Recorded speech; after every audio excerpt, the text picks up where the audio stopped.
మనం టాపిక్‌లోకి వెళ్ళే ముందు ఒకసారి ఈ వీడియోలు చూడండి. ఈ వీడియోలు చూసిన తర్వాత మనం దీని గురించి డిస్కస్ చేద్దాం.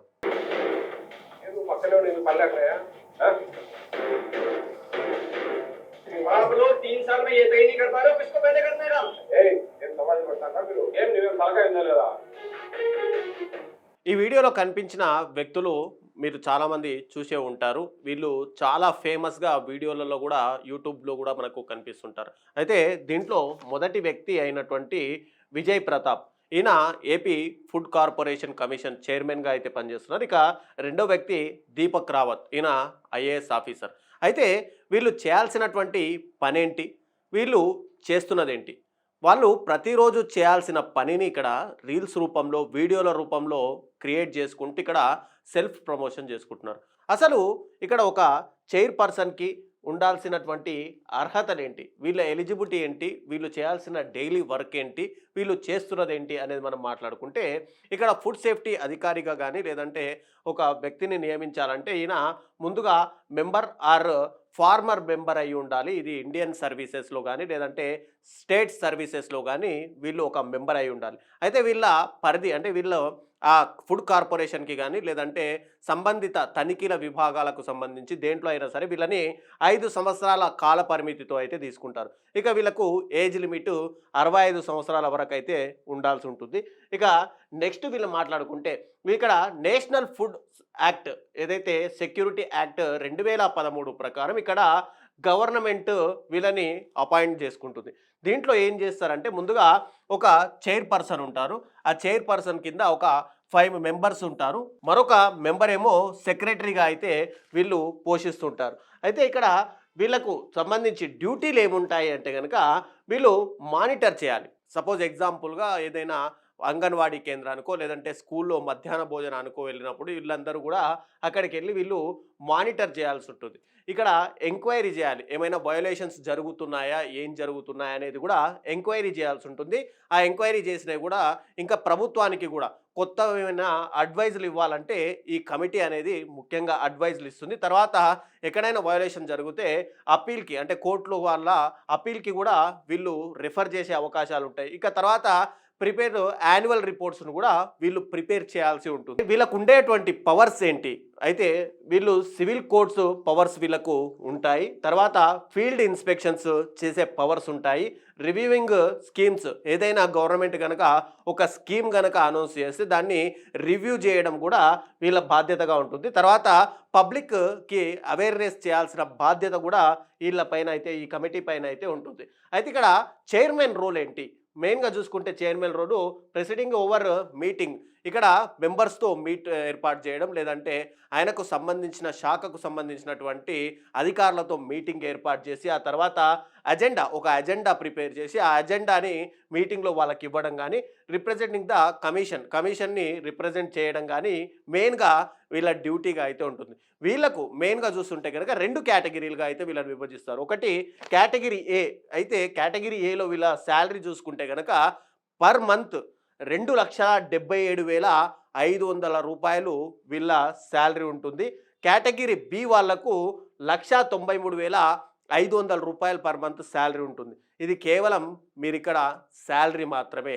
వీళ్ళకు వచ్చే అలవెన్స్లు అవన్నీ కూడా కలుపుకుంటే దాదాపు 4 నుంచి 5 లక్షల వరకు వీళ్ళకు పర్ మంత్ అలవెన్స్ల రూపంలో, శాలరీల రూపంలో వీళ్ళు డబ్బులు అయితే జమ చేసుకుంటారు. వీటితో పాటు వీళ్ళకు ఖచ్చితంగా సివిల్ సర్వీస్కి సంబంధించినటువంటి డ్యూటీలు కూడా కొన్ని అలాట్ చేయబడతాయి. అయితే వీళ్ళు ఏం చేస్తున్నారు? వీళ్ళ మెయిన్ వర్క్ ఏంటంటే ఇప్పుడు మనం చెప్పిన అజెండాలు రూపొందించడం, ప్రభుత్వానికి సలహాలు ఇవ్వడం. అయితే వీళ్ళు ఏంటంటే డైలీ అక్కడికి వెళ్ళిన వాటిని వీడియోలు తీసుకొని వాటిని రీల్స్ రూపంలో లేదంటే వీడియోల రూపంలో యూట్యూబ్ ఛానల్లో పెట్టుకొని వాళ్ళ సొంత యూట్యూబ్ ఛానల్లో కూడా పెట్టుకుంటూ వాళ్ళే సెల్ఫ్ ప్రమోట్ చేసుకుంటున్నారు.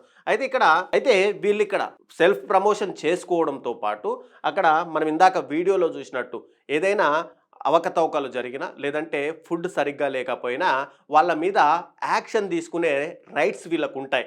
కానీ వాళ్ళను ఇష్టం వచ్చినట్టుగా ఇది సాంబారేనా, దీంట్లో ఇలాగైనా ఉప్పేస్తారా అంటూ వాళ్ళని 10 మందిలో అవమానిస్తూ అవమానించిన దాన్ని వీడియోల రూపంలో తీసుకుంటూ ఆ వీడియోలను సోషల్ మీడియాలో పెట్టుకొని వాళ్ళు ఫేమ్ సంపాదించడం కోసం ఒక వ్యక్తిని అక్కడ దోషిగా చూపించే రైట్స్ మాత్రం వీళ్ళకు లేవనే చెప్పుకోవాలి. ఒకవేళ నిజంగానే అక్కడ ఏదైనా ఇష్యూ జరిగి ఉంటే గనక ఆ సంబంధిత వ్యక్తికి పెనాల్టీ వేయడమో లేదంటే అతన్ని కోర్టులో దోషిగా నిలబెట్టడము మాత్రమే వాళ్ళు, లేదా సస్పెండ్ చేసే అధికారాలు ఉంటే గనక సస్పెండ్ చేయడం వరకు మాత్రమే వీళ్ళ డైలీ రొటీన్ వర్క్. అయితే ఇక్కడ ఒక వ్యక్తిని అత్యంత దారుణంగా నీకు బుద్ధుందా, నీకు తెలివి ఉందా, నువ్వు మనిషివేనా అనే తిట్టే రైట్స్ మాత్రం వీళ్ళకు లేవు.